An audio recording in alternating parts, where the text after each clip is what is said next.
vous avez une démarche très claire que vous pouvez peut-être résumer en une phrase. Vous venez sur notre plateau pour Rencontrer mon père, rencontrer votre papa. c'est ça. Votre papa que vous ne connaissez pas? Que je connais pas, que j'ai vu une seule fois dans ma vie, à l'âge de 8 ans. Et voilà, j'ai jamais pu discuter avec lui. Ou... Je l'ai juste vu une fois, mais je me souviens Une fois. pas. Ouais. Pourquoi une fois? C'était quoi l'occasion de cette fois? Alors cette fois-là, c'est donc ma mère qui a cherché après lui. Et puis elle a trouvé où il travaillait. Enfin, elle a retrouvé où il vivait même. Et puis on a été à son travail. Il arrivait en fin de service. Donc elle est arrivée, voilà, il a été appelé au micro à son travail. Et puis elle lui a dit, bah voilà, c'est ta fille. Alors l'histoire, c'est que vos parents se sont séparés tout de suite, avant même votre naissance, en fait. Oui. Quand votre papa biologique, votre père biologique a appris que votre maman était enceinte, le couple n'a pas tenu, en fait. Bah, disons que c'est lui qui a pris peur. De la version que j'ai, en tout cas, il avait envie d'avoir un enfant avec ma mère. Et puis, quand c'est venu et au moment de l'annonce, elle était un peu contente de lui dire, en même temps un peu stressée par rapport à son passif. Et puis, il a pris peur. En fait, il a dit que finalement, il ne se sentait pas prêt pour ça. Et du coup, il est parti. Il a pu donner de nouvelles à ma mère. Et puis, elle a fait sa grossesse toute seule. Et ainsi de suite, quoi. Et qu'est-ce qui fait que tout d'un coup, quelques années plus tard, 8 ans plus tard, votre maman décide de le rechercher et de vous emmener sur le lieu de travail de votre géniteur pour lui dire c'est ta fille? Alors en fait, on était déjà dans la région où il était. Enfin, on était revenu habiter dans la région. Et puis, elle avait déjà fait des démarches pour le retrouver auprès d'un avocat. Mais il s'avère qu'en fait, l'avocat s'était trompé de personne. C'était un homonyme. Et du coup, ça l'avait un petit peu déçue dans la démarche. Voilà, c'est ça. Donc, elle avait laissé tomber. Et puis, le fait qu'on revenait dans la région parisienne, elle s'est dit que c'était aussi le moment. Puis, j'étais en demande aussi à cette époque-là. Donc, avec ses souvenirs, elle est partie à l'endroit où elle pensait. Puis, elle a rencontré des gens, des voisins qui lui ont dit il habite toujours là, il travaille à tel endroit. Et puis, ça s'est fait un peu comme ça. C'était pas du tout préparé. Une seule fois? Une seule fois. Il vous a dit quoi? Comment s'est passée cette rencontre? Il avait un petit bout de chou de 8 ans comme ça, une petite brune avec des yeux bleus. C'est ça. Et il a dit quoi? Je me souviens pas. Je me souviens juste d'un regard. Le visage, je m'en rappelle pas, mais je me souviens juste qu'il est resté bouche bée. Il a reconnu ma mère. Et puis, elle lui a dit voilà, c'est ta fille. Il est resté me regarder. Et puis, elle lui a dit tu peux lui faire la bise quand même. Et il m'a fait la bise. Et puis, il a dit je termine dans, je sais pas, 15-20 minutes. Attendez-moi dehors. Et puis, on va aller se boire un café. Et puis, il s'avère que ma mère était garée juste à côté de sa voiture par hasard. Et du coup, en fait, quand il est sorti, donc moi, j'étais toute contente de me dire enfin, j'allais rencontrer mon père, qu'on allait pouvoir échanger, discuter. Et en fait, il a pris peur, il a fait un demi-tour en voiture et puis il est parti à toute vitesse. Et puis, je ne l'ai plus jamais revu. C'est enfui. C'est ça. Et adolescente, vous n'avez pas cherché à, vous, faire des démarches, essayer de le retrouver? Alors, un peu plus tard que l'adolescence, j'ai souvent pensé à lui et puis le pourquoi du comment. Et en fait, c'était plus vers 16-17 ans où il y a eu les réseaux sociaux. Et puis, je me suis dit, j'ai son prénom, son nom. Je peux peut-être facilement le trouver finalement. Et puis, du coup, j'ai cherché sur les réseaux. Et puis, j'ai trouvé d'abord mes demi-sœurs. Ma mère m'avait donné des informations sur leur maman. Elle se souvenait du nom, etc. Ce qu'il a refait sa vie, en fait, après. Donc, deux autres jeunes filles, plus jeunes que vous, voilà. Qu'il a vues avec une autre femme. Exactement. Et vous avez retrouvé ces deux filles? Voilà. Et alors, vous avez fait quoi? Alors, j'ai retrouvé, du coup, la fille après moi. Donc, je suis rentrée en contact avec elle sur les réseaux. Et puis, je crois qu'elle m'a donné son numéro, le numéro de sa mère. Ma mère a appelé sa mère. Elles ont échangé ensemble. Et puis, donc moi, j'ai d'abord eu leur maman au téléphone. Et après, j'ai eu la sœur après moi, Sandrine. Elle tombait des nues, j'imagine, non? Alors, ou elles étaient au courant? Non, elles étaient au courant. Elles connaissaient mon existence. Ah ouais? Ouais. En fait, quand ma mère a accouché, elle a appelé mon père pour lui dire qu'elle avait accouché et de comment je m'appelais. Et puis, il était déjà avec cette femme-là, en fait. D'accord. Donc, est-ce que c'était pendant, après, je ne sais pas trop. Mais en tout cas, il a refait sa vie. L'affaire était su. Voilà.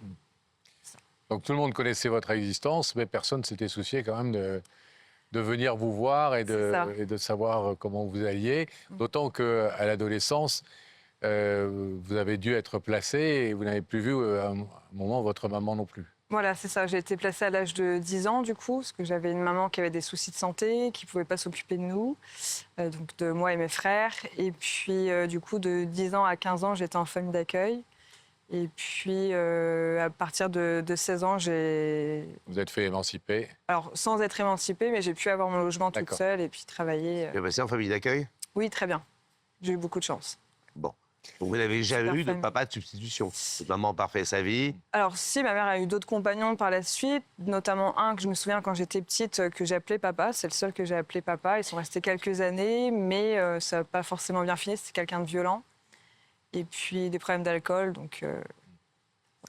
Vous avez 34 ans aujourd'hui, c'est ça? Oui. Vous êtes maman? Oui. Qu'est-ce qui fait que c'est aujourd'hui et maintenant que vous voulez essayer de retrouver ce papa qui n'a jamais été là, qui s'est enfui à 2 reprises? Bah, je pense que le fait d'être maman, peut-être qu'avant j'avais déjà l'envie de le voir, mais j'étais beaucoup plus en colère de ne pas savoir, de ne pas comprendre, d'être finalement abandonnée et rejetée sans savoir la raison et le pourquoi du comment. Quand on est enfant, finalement, on se dit qu'on n'a rien fait, donc pourquoi? Et puis le fait aussi de voir mon conjoint, comment il est avec ma fille, bah, je me dis, en fait, c'est un pilier, un papa, et c'est hyper important de connaître en tout cas, même si le père ou le géniteur n'est pas présent, mais de savoir qui c'est, comment il est, à quoi il ressemble, au niveau du caractère, de s'identifier à quelqu'un finalement. J'ai jamais eu de figure paternelle. Souvent on me disait que je ressemblais à ma mère, très souvent d'ailleurs. Et là en fait je me dis, mais mon père, c'est qui? Il ressemble à quoi? Est-ce que je lui ressemble? Donc il y a eu un cheminement qui s'est fait entre enfant, adolescente et maintenant. Et puis pour moi avancer, que ce soit dans ma vie personnelle et professionnelle aussi. Dans mes projets, j'ai des projets d'être thérapeute et je pense que c'est très important de déjà travailler sur soi avant de Vous-même, pouvoir travailler avec les autres. travailler sur ça et sur ce manque. Moi, j'ai juste une question. On vous voit aujourd'hui, vous êtes une jeune femme de 34 ans. On parlait de vos yeux tout à l'heure, on va parler de... Les yeux ne sont que le reflet de l'âme, comme a dit le poète. On va parler de la belle âme que vous avez l'air d'être et extrêmement construite. Comment on réussit à faire fonctionner la résilience à ce point pour que, abandonner la naissance par un papa qui est parti, une maman qui connaît de graves difficultés, un père qui, à 8 ans, vous dit bonjour, au revoir, une mère qui ne peut plus s'occuper de vous, vous êtes placé en famille d'accueil pendant 5 ans, vous vous émancipez, vous vivez seul à partir de 16 ans. Qu'est-ce qui fait qu'on devient une femme construite, mère, en couple, qui va devenir thérapeute, qui vit en Suisse et qui a l'air d'une femme absolument extrêmement épanouie? Bah, C'est quoi le secret? Je sais pas s'il y a un secret, mais disons que après c'est un chemin qui a été de longue haleine. Il y a eu beaucoup de souffrance aussi, mais je pense qu'il faut accepter ce qui est là. On peut pas changer les choses, donc peut-être des fois, mais en tout cas c'était comme ça, c'était écrit pour moi. Donc je peux que accepter. Je pense que plus jeune, j'étais beaucoup dans la colère, l'incompréhension. Quand ça s'est passé, que je l'ai vu partir, je me souviens encore de mes mots. J'ai dit à ma mère, mon père c'est un connard, je vais plus jamais le revoir. Parce que je ne comprenais pas, à cet âge-là, j'avais 8 ans. Et puis après, j'ai grandi, j'ai travaillé. Le fait de rencontrer aussi plein de personnes sur mon chemin, des bonnes, des moins bonnes. C'est comme ça qu'on se construit, je pense. Et puis, on sait ce qu'on veut plus.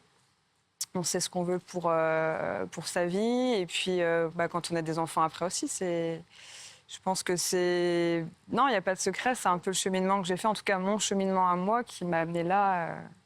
Aujourd'hui, si je n'avais pas connu ça, je ne serais peut-être pas qui je suis non plus aujourd'hui. Alors, quand vous avez pris contact avec... on a compris que vous avez pris contact. Vous avez eu au téléphone votre demi-sœur et puis sa maman, donc la compagne ou femme, je ne sais pas s'ils sont mariés. Ex-femme, oui. De votre père. Frédéric? Qu'est-ce qui vous a été dit à ce moment-là? Vous avez rencontré quel type d'accueil plutôt agréable ou quelqu'un qui vous a dit on n'a rien à faire Non, avec plutôt toi? un accueil chaleureux, peut-être un peu surprise et en même temps non, parce qu'elle savait que j'existais. En fait, ce qu'elle m'a dit, c'est que le jour où ma mère a appelé pour dire qu'elle avait accouché, qu'il avait une fille qui s'appelait Charlotte, elle était avec lui. D'accord. Donc elle savait déjà. Et puis ce qui m'a été dit, c'est que c'était pas forcément une bonne chose que je recherche mon père, qu'elle avait été mariée avec lui, que ça avait été bien au début, et après que ça avait été très compliqué. Ma grande sœur ne voulait plus entendre parler de lui, donc il y a eu des histoires de famille. Ah, vous n'aviez pas un portrait très flatteur Ah, pas du tout. de votre père. Non, elle m'a même confortée de ne pas continuer mes recherches. Mais ça ne vous a pas dissuadé. Sur le moment, j'ai plus Sur eu le moment, contact oui. avec elle et ma sœur, du coup. La plus jeune, j'ai pas eu de contact avec elle, mais avec Sandrine, on a beaucoup discuté, par téléphone au départ. Après, j'ai un peu pris peur, donc j'ai pris du recul et puis j'ai marqué un peu la distance. Mais je me suis dit que finalement, peut-être que c'était une bonne chose que je ne l'ai pas rencontrée sur l'instant quand elle m'a dit ça. Qu'est-ce qui a provoqué le déclic pour contacter l'émission maintenant et pour vous dire, ça y est, bon, je vais essayer, je vais faire cette tentative-là? Alors en fait, ça fait des années que je vous suis, que j'adore l'émission. Et je vous adore aussi, du coup. Mais quand j'étais plus jeune, en fait, je regardais déjà l'émission. Il y avait déjà eu beaucoup de situations comme la mienne. En fait, finalement, je me pensais isolée, mais finalement, non. Il y en a beaucoup, malheureusement. Et puis, quand j'étais plus jeune, je me suis dit, un jour, j'aimerais bien faire ça. Et puis, peut-être, ça serait le moyen pour moi de rencontrer mon père, de le retrouver. Et voilà, c'était parti un peu aux oubliettes. Et puis, je vous ai retrouvé récemment, quand l'émission a repris... du coup, je crois l'année dernière, ou en 2022, je ne sais plus, j'ai commencé à regarder. Et cette année, en fait, j'ai regardé plusieurs émissions avec ma belle-maman, qui aime beaucoup aussi. Et puis, on regardait les situations qui se présentaient. Et je disais, j'aimerais bien des fois aussi le faire, mais bon, j'ose pas trop. Enfin, c'est aussi... j'étais pas dans une démarche de rechercher la lumière, mais c'était vraiment pour pouvoir avoir Retrouver votre père. un espoir de pouvoir le retrouver, savoir s'il était vivant. Enfin... Et puis elle m'a dit, mais lance-toi, vas-y, ça te coûte rien d'essayer. Peut-être qu'on te répondra, peut-être pas, mais... Et donc, vous nous avez appelé. J'ai envoyé un mail, du coup. Et après, à ma grande surprise, on a repris contact avec moi. Et me voilà. Quelqu'un qui s'enfuit comme ça, vous en espérez quoi? Je ne m'attends pas à grand-chose, mais au moins un échange, une discussion... ou au moins avoir sa version des faits, en fait. Laisser le bénéfice du doute. Moi, j'ai que la version de ma mère. Non pas que je la remets en cause, parce qu'elle, elle a vécu les choses de cette façon. Mais j'ai pas sa version à lui. Et peut-être qu'il a vécu d'autres choses à sa manière. Et il avait peut-être ses raisons aussi de partir, de fuir. Alors, je sais qu'ils étaient jeunes à l'époque. Même peut-être lui était trop jeune. Il était plus jeune que ma mère. Donc, du coup, il a certainement pris peur. Il n'était pas mature. Enfin, il y a Trop plein de... tôt pour être papa, trop tard pour reconnaître 8 ans plus tard, alors qu'il avait refait sa vie. C'est ça. Peut-être une Peut-être. enfant qu'il n'avait pas souhaité avoir 8 ans Exactement. plus tôt, c'est ça? C'est ça. Problème de timing. Ouais. Puis je pense que leur rencontre aussi, voilà, ils se sont rencontrés en boîte de nuit, ils étaient jeunes, tout a été très vite, il l'a demandé en fiançailles très vite. Enfin, voilà, ma mère aussi avait vu des choses chez lui qui pouvaient un peu lui faire peur aussi, donc je pense qu'elle n'était pas non plus sûre de tout ce qui se Soit l'homme de sa passait. vie. Oui, voilà. C'est l'amoureux du moment, quoi. Quand elle est Peut-être. tombée enceinte. Voilà. Bon. Charlotte, on va vous aborder quelques instants, le temps Oui. de retrouver Rebecca dans sa loge, voir si Frédéric, votre père, a répondu à notre invitation. Le rideau va se refermer derrière nous. J'arrive, Pascal. Le rideau se referme et on va retrouver Rebecca. Rebecca, est-ce que vous avez un monsieur nommé Frédéric à côté de vous? Eh bien, non, et j'en suis particulièrement désolée. Frédéric n'a pas... Expliquez-nous. Voilà, alors oui, je vais essayer de vous expliquer. En fait, notre équipe a réussi à être en contact avec Frédéric. Donc, ça a été un peu long, mais finalement, ils ont réussi à lui parler. Il était, paraît-il, extrêmement choqué. Il ne s'y attendait pas du tout. Il s'est d'abord demandé si ça n'était pas une blague. Il n'avait absolument, en tout cas, il n'a mis aucune hypothèse. Donc, a priori, il n'avait aucune idée de qui pouvait l'inviter sur le plateau. Il a demandé à nos journalistes un petit peu de temps pour réfléchir. Et il nous a dit qu'il reviendrait au plus vite vers nous. Et il n'est pas revenu vers nous. Non, et c'est vrai qu'on a espéré, on a vraiment tous espéré qu'il serait présent ce soir, mais il n'est pas revenu vers nous et on n'a plus du tout réussi à être en contact avec lui jusqu'à l'heure. Jusqu'à ces dernières minutes. Donc je tenais à vraiment m'excuser et nous excuser toute l'équipe auprès de Charlotte. On a vraiment fait tout ce qu'on a pu et nous n'avons pas réussi. Ok, Rebecca. merci beaucoup Rebecca, vous avez fait tout votre possible bien entendu avec nos équipes. On va rouvrir le rideau, Pascal, et retrouver Charlotte. Un moment qu'on n'aime pas trop, mais qu'il faut vivre. En même temps que Charlotte. Euh, Alors, vous avez entendu les explications de Rebecca? Oui, vous aviez tout à l'heure dit, je ne sais même pas s'il est vivant ou pas, bon, c'est déjà une première chose, il est réponse, vivant. Ouais. il est vivant. On sait dans quelle région, me dit-on en ce moment même dans l'oreillette, il habite. Voilà, on a vraiment identifié et Ok. contacté. Vous savez que ce cas de figure arrive, le plus rarement possible évidemment, mais ça arrive.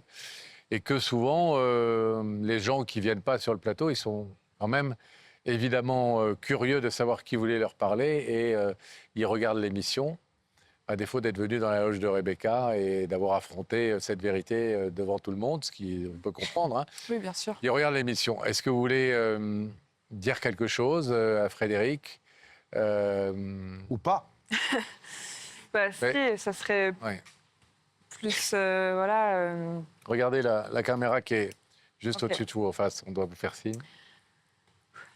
Alors, cher Frédéric, ou papa, je ne sais pas trop comment t'appeler, si j'ai fait cette démarche aujourd'hui, c'est pour pouvoir rentrer en contact avec toi, en tout cas avoir cette chance peut-être de te voir au moins une fois, voir à quoi tu ressembles, au-delà des photos que j'ai pu trouver de toi, et puis de pouvoir t'écouter, t'entendre, avoir ta version des faits.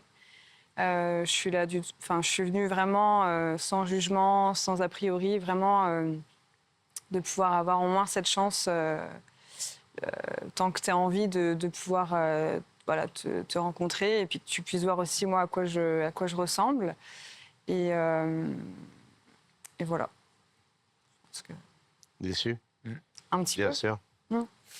Lui dire qu'il est grand-père aussi. Oui, aussi. Oui, c'est vrai. Une petite fille de 2 ans, du coup. Charlotte, on n'a pas le droit de vous donner ses coordonnées, vous le savez. Je sais. C'est le principe de l'émission. En revanche, s'il nous appelle ou qu'il nous donne l'autorisation de le faire, évidemment, vous serez la première informée et on vous donnera les coordonnées de Frédéric, votre papa, que vous avez appelé papa. Vous avez dit Frédéric ou papa, je ne sais pas comment je dois Ouais. t'appeler. C'est ça? Oui, c'est vrai. Bah, c'est plus joli que géniteur, quand même. Ouais. On le dit souvent, mais il se passe des choses après l'émission. Il ne se passe pas des choses que pendant l'émission. Il se passe même beaucoup de choses après. Parfois, il y a des bébés qui se font, on devient les parrains, il y a des mariages. Et puis, il y a aussi des papas ou des mamans qui ne sont pas venus ou des fils ou des filles qui ne sont pas venus sur le plateau Et qui se réveille. et qui décrochent leur téléphone, qui composent un numéro et qui se réveillent. Voilà. Donc, c'est ce qu'on vous souhaite. On comprend bien que cette démarche, elle est importante. J'espère qu'il a entendu aussi que ce n'était pas une démarche intrusive, que Non, vous du vouliez tout. pas... Oui, non. Je ne veux pas voilà. changer sa vie. Enfin, Et puis, je pense que ni Laurent ni moi, si on avait une fille comme vous, enfin Laurent, il a des très belles filles, moi j'en ai pas, mais on prendrait la fuite, ça c'est sûr. On vous ouvrirait grand les bras. C'est sûr et certain. Charlotte, bon retour en Suisse. Merci beaucoup. Plein de bonnes choses pour vous. Oui. On se tiendra au courant, bien entendu. On va suivre ce qu'il vous arrive et puis en espérant des bonnes nouvelles. Merci beaucoup. Merci beaucoup. Salut Charlotte. À bientôt. Allez, reprenez. Attention, repas.